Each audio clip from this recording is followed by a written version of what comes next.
Vote বিপর্যয়ে দলের সংগঠনকেই দায়ী করলেন অর্জুন সিংও।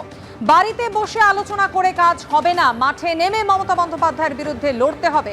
সাংগঠনিক দুর্বলতা আছে বলেই ভোট করাতে পারছে না। সায়েন্স সিটির বৈঠকে যোগ দেওয়ার আগে মন্তব্য করলেন অর্জুন সিং।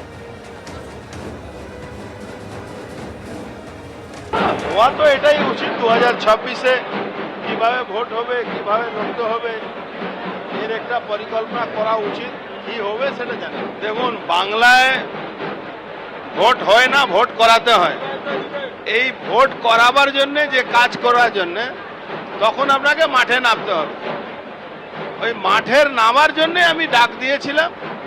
মাঠে নেমে ও শুধু বাড়িতে বসে ওই আলোচনা করলাম, ইমপ্লিমেন্ট হলো না, তাহলে পশ্চিমবাংলায় মমতা ব্যানার্জিকে যেখানে গুন্ডা পুলিশ সমীকরণ দিয়ে ভোট হয় সেখানে অসম্ভব ব্যাপার আছে। সাংগঠনিক দুর্বলতা আছে, তাই তো ভোট করাতে পারছে না। এটা তো আছেই, এর মধ্যে তো কোনো সন্দেহ নেই। ওই সাংগঠনিক দুর্বলতাটাকে ঠিক করতে হবে। উপর লেভেলে সংগঠন কে করবে এটা দল ঠিক করে, কিন্তু নিচে লেভেলে সংগঠনটাকে অনেক মজবুত করতে হবে। নিচে লেভেলে সংগঠন প্রবলেম আছে। সাংগঠনিক দুর্বলতা আছে, মাঠে নেমে লড়াই করতে হবে, এমনটাই যখন সওয়াল করছেন অর্জুন সিং, তখনই সাংগঠনিক পদে রদবদলের কথা মেনে নিচ্ছেন সৌমিত্র খাঁ। তিনি দাবি করছেন যে সাংগঠনিক পদে রদবদল করাতে হবে। কোনো ব্যর্থ ব্যক্তিকে মানুষ দেখতে পছন্দ করেন না, মন্তব্য করছেন বিষ্ণুপুরের বিজেপি সাংসদ সৌমিত্র খাঁ। সাংগঠনিক রদবদলের নিশ্চয়ই দরকার আছে। কোন ব্যর্থ মানুষকে, ব্যর্থদেরকে সবাই দেখতে পছন্দ করে না, নতুনদেরকে সুযোগ দিতে হয়।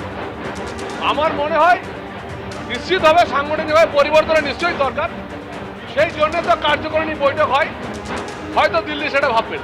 গ্রাম বাংলার মানুষকে আমার মনে হয় আরো বেশি করে আমাদের প্রধানমন্ত্রী আবাস যোজনা, 100 দিনের কাজ, সবগুলো যে কেন্দ্রীয় সরকার দিচ্ছে, কেন্দ্রীয় সরকার করছে, এটা বেশি করে প্রচার করতে হবে।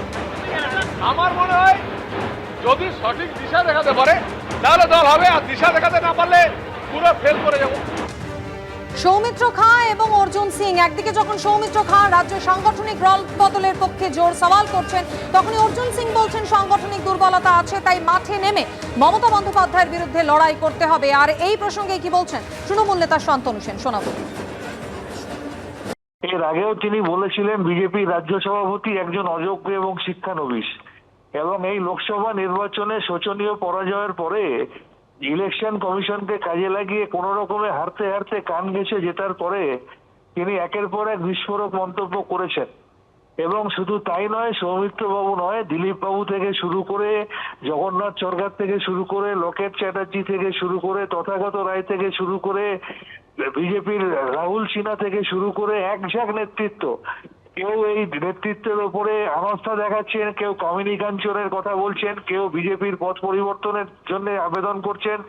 2026-এ আমরা মানুষের আশীর্বাদে মমতা ব্যানার্জিকে চতুর্থবারের জন্য মুখ্যমন্ত্রী করার লক্ষ্যে এবং 250টা আসনে জেতার লক্ষ্যে যখন নামবো, তার আগে যদি বিজেপি নিজেই লড়াই করতে করতে শেষ হয়ে যায়, তাহলে সিপিএম শেষ হয়ে গেছে, কংগ্রেস শেষ হয়ে গেছে, বিজেপিও যদি শেষ হয়ে যায়, তাহলে তৃণমূল কংগ্রেস লড়বে কার সাথে?